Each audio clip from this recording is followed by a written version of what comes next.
Shalom, selamat pagi untuk kita semuanya. Kenalkan, nama saya Nelly. Izinkan saya untuk menjelaskan sedikit buku yang ditulis oleh Ellen G. White dengan judul Membina Pendidikan Sejati. Untuk saat ini saya akan membahas pasal 33 mengenai kerjasama. Ellen G. White mengatakan bahwa kita adalah anggota satu dengan yang lain. Satu, dalam pembentukan tabiat. Di sini tidak ada yang lebih menonjol ataupun yang lebih tinggi, misalkan lingkup sekolah ataupun lingkup rumah tangga. Kita sebagai tenaga pendidik ditugaskan untuk melengkapi, bukan untuk menggantikannya. Dalam hal ini, segala sesuatu yang berhubungan dengan pendidikan anak, kita sama-sama memiliki tugas dan tanggung jawab. Dalam hal ini, sudah semestinya dimulai oleh ayah dan ibu di dalam kehidupannya. Dalam membentuk tabiat anak, ayah dan ibu sama-sama memiliki tugas dan tanggung jawab. Jadi, tidak hanya tanggung jawab ibu saja, bukan demikian. Hendaklah ayah dan ibu minta pertolongan kepada Tuhan, minta bimbingan kepada Tuhan, supaya Tuhan mampukan kita untuk mendidik, membimbing anak-anak kita menjadi anak-anak yang takut akan Tuhan.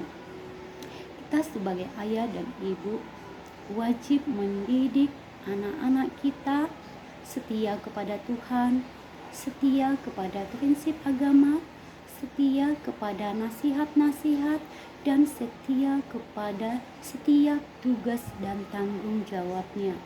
Dengan demikian, jika tiba waktunya anak-anak kita untuk sekolah, maka kita sebagai ayah dan ibu tidak memiliki gangguan ataupun kecemasan hati untuk melepaskan anak-anak kita. Yang kedua, Ellen G. White juga mengatakan bahwa anak-anak kita baiknya dilibatkan melakukan tugas-tugas setiap saat mulai sejak dini. Jadi anak-anak itu perlu kita libatkan. Dia mesti tahu bahwasanya setiap bantuannya itu adalah dibutuhkan oleh ayah dan ibunya. Contohnya anak-anak masih kecil, mungkin dia taunya masih main, tetapi kita boleh membimbing, mendidik. Sehabis dia main, maka anak-anak itu wajib menyimpan mainannya ke tempat semula, atau dia hanya bisanya masih makan. Jadi mulailah dia boleh menyimpan ataupun meletakkan tempat makanannya ke tempat semula, supaya anak-anak itu tumbuh dewasa nanti, dia sudah memiliki sikap ataupun tabiat yang punya tanggung jawab dan disiplin dan mau tolong menolong. Di sini banyak kita gagal sebagai ayah dan ibu. Kita lebih banyak kasih kesempatan atau peluang kepada anak-anak kita untuk melakukan segala sesuatunya sesuai dengan keinginannya. Contohnya, anak-anak tidak mau melakukan kerjaan di rumah, tetapi dia hanyalah pegang handphone, main handphone atau main games. Ya, di sini adalah suatu kegagalan buat kita, di mana tidak sedikit anak muda banyak yang tidak peduli, tidak mau tahu, tidak mau tolong menolong. Dia menganggap itu bukanlah bagian dia atau bukanlah itu menjadi tugas dan tanggung jawabnya.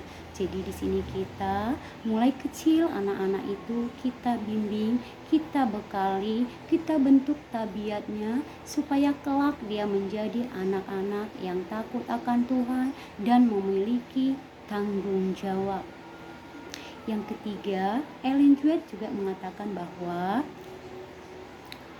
kita sebagai ayah dan ibu mungkin mempunyai pengalaman dalam mendidik anak-anaknya yang memiliki kelainan ataupun suatu kebiasaan yang tidak biasa ya. Mungkin ada sedikit atau dikatakan cacat tidak juga, tapi ada sedikit yang beda. Boleh ini kita diskusikan kepada pihak sekolah dengan tujuan untuk membantu kita, memudahkan kita untuk menyikapi setiap tabiat ataupun setiap sikap-sikap anak-anak yang akan kita didik. Jadi di sini kerjasama itu adalah semangat lingkup sekolah menjadi hukum kehidupan sekolah. Jadi jika kita mampu mendapatkan ataupun membentuk suatu kerjasama, maka di setiap tugas-tugas kita itu terasa kecil, bisa teratasi dengan baik. Jadi kesimpulannya, kita adalah sesama anggota. Oleh sebab itu, sesuai kasih Tuhan yang kita miliki di setiap manusia, maka kita boleh saling tolong-menolong, saling peduli, saling membantu di setiap tugas-tugas yang ada di lingkungan kita. Di sini dikatakan, kuatkanlah hatimu. Kita boleh baca Yesaya 41 ayat 6. Sekian penjelasan yang boleh saya sampaikan. Terima kasih.